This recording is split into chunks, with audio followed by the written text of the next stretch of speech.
Here's a great question from Denise Drews that I also believe everyone else is thinking about out there, especially if you're afraid of disconnection. Listen to this one. Hi, Sam. First, I would like to thank you for all the education that you have given to us. My question starts with a statement. I have been in this industry for 25 years and learned that haircuts should be blended. So did I. I have heard you talk about disconnection and do understand it, but I am still afraid of it. I know you have a few DVDs that teach disconnection. Which one would be the best to start with? Thank you, Denise Drews. Denise, first of all, I totally can relate to you because I too was afraid to disconnect. You see, blending was important because it's something we all learned when we first come into this industry. It sets up your foundation. But things change. We discovered by cutting solid lines we were not able to get softness and movement.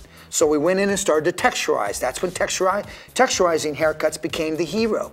But then we discovered, how do you recut those short bits inside? You see, disconnection now has become much more marketable. It's easier to recut and it's easier to control. What do I mean? Take a look at disconnection in the past. It was very raw. Now, what I mean by raw? Hard line, hair underneath. Now it has a sense of beauty to it. When you visually look at disconnection, it doesn't look like it's disconnected until you technically pull it out. Then you'll see things don't blend. But there's a reason for it. The reason being is, blending was good when it was around because everything was solid. We started picking up round brushes. We discovered that we couldn't get softness and volume because everything was blunt and very blended and precise. We discovered if we texturize it, things started to pop more, move. That's why texturizing became so popular. But then the question began, how do we recut this? We discovered we can control disconnection and recut it a lot easier versus trying to recut texture. So we moved on to disconnection. Here's the issue though.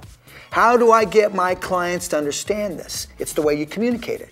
I'm going to go back to the past. You see, we educated them. It all started with roller sets. And it was just straight graduation, rounded graduation. Put the roller in. Then we discovered things changed. We busted it up. Then we went into disconnection. Why? Because of how things are being achieved in a shorter period of time and the end result we're getting. So, which DVD do you start with? I recommend you start out with Bobology. Whoop! There it is. Bobology. This is a great one to start out with because it really introduces you to a classical shape of bob. One of the most classical shapes. Easy way to cut it and look at it. It doesn't look disconnected, yet it is disconnected.